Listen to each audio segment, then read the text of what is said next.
মাত্র 2-3 সপ্তাহ আগে শিলংয়ে আমাকে দেখতে গিয়েছিল ছেলেটা। জুলাই অভ্যুত্থানের বর্ষপূর্তি উপলক্ষে বিএনপির উদ্যোগে আয়োজিত অনুষ্ঠানে স্বরাষ্ট্রমন্ত্রী সালাউদ্দিন আহমদ দলগতভাবে আওয়ামী লীগের অপরাধের বিচারের প্রসঙ্গে স্পষ্ট কথা বলেছেন। তাকে এবং বর্তমান সরকারকে এই অবস্থানের জন্য ধন্যবাদ। আমি আরেকটা জরুরি বিষয়ে দৃষ্টি আকর্ষণ করতে চাই। ফ্যাসিবাদ কখনো একা একা তৈরি হয় না, এক্সিস্টও করে না। এটার জন্য আদর্শিক ঢালটা তৈরি করে দেয় সাংবাদিক, সংস্কৃতিকর্মী, বুদ্ধিজীবীরা, যেটাকে সবাই এক নামে ফ্যাসিবাদের মিডিয়া কালচারাল উইং নামে ডাকে। এরাই মুক্তিযুদ্ধের নামে, প্রগতিশীলতার নামে ফ্যাসিবাদ বিরোধীদের সাব হিউম্যানে পরিণত করেছিল। 2-3 সপ্তাহ পরে এসে বাংলাদেশের জন্য জীবন দিয়ে দিল। আওয়ামী লীগ বাদে সবাইকে এরা রাজাকার বানিয়ে হত্যাযোগ্য করে তুলেছিল। এরা অন্যদের তো সাব হিউম্যান বানিয়েছেই, এমনকি খালেদা জিয়া বা আজকের প্রধানমন্ত্রী তারেক রহমানকেও সাব হিউম্যান বানিয়েছিল।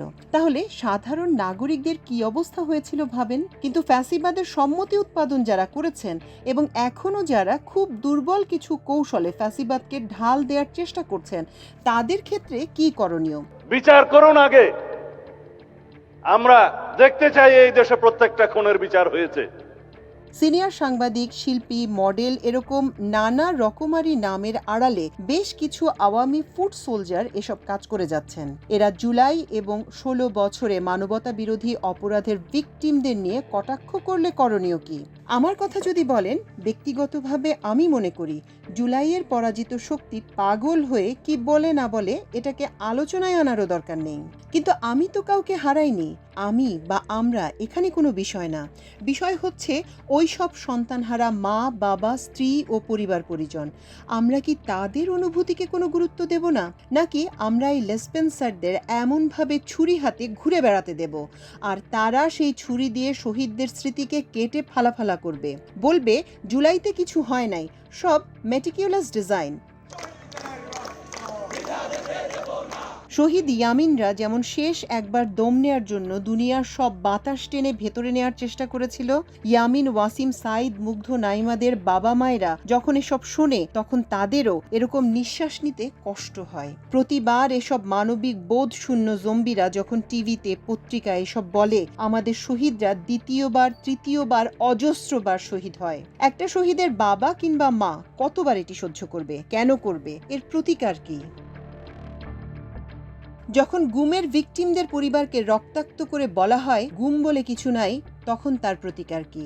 রাষ্ট্রকে এর প্রতিকারের ব্যবস্থা করতে হবে। 16 বছরের সব শহীদের বিচারের ব্যবস্থাই শুধু করলে হবে না, শহীদদের স্মৃতি ও তাদের পরিবারকে এই ফ্যাসিবাদের সম্মতি উৎপাদনকারীদের হাত থেকে রক্ষা করতে হবে রাষ্ট্রকেই। এটি এক রক্তক্ষয়ী বিপ্লবের পরবর্তী পর্যায়ে। এটাকে স্বাভাবিক সময় হিসেবে বিবেচনা করলে হবে না। যদি দরকার হয় আইন করা হোক ফ্যাসিবাদের সম্মতি উৎপাদনকারীদের বিচারের জন্য, নিদেন পক্ষে ট্রুথ অ্যান্ড রিকনসিলিয়েশন কমিশন করা হোক, পাশাপাশি আইন করা হোক ভিকটিমদের স্মৃতিকে অশ্রদ্ধা করে এমন কোনো কিছু প্রচার নিষিদ্ধ করার লক্ষ্যে। অ্যাটলিস্ট ক্ষত শুকানো পর্যন্ত সময়টা ভিকটিমদের পরিবারকে এই প্রোটেকশন দেয়া হোক। একবার ভাবেন তো, মুক্তিযুদ্ধের পর কোনো লোক সাহস করত টিভি শোতে এসব বলতে? 24 মুক্তিযুদ্ধের মতো এত ব্যাপক না হলেও এটি বাংলাদেশের ইতিহাসের সবচেয়ে রক্তাক্ত গণ অভ্যুত্থান। তো এটা তো এই জাতির সার্বভৌমত্ব রক্ষা আর স্বাধীন দেশে পরাধীন দশা থেকে মুক্তির যুদ্ধই।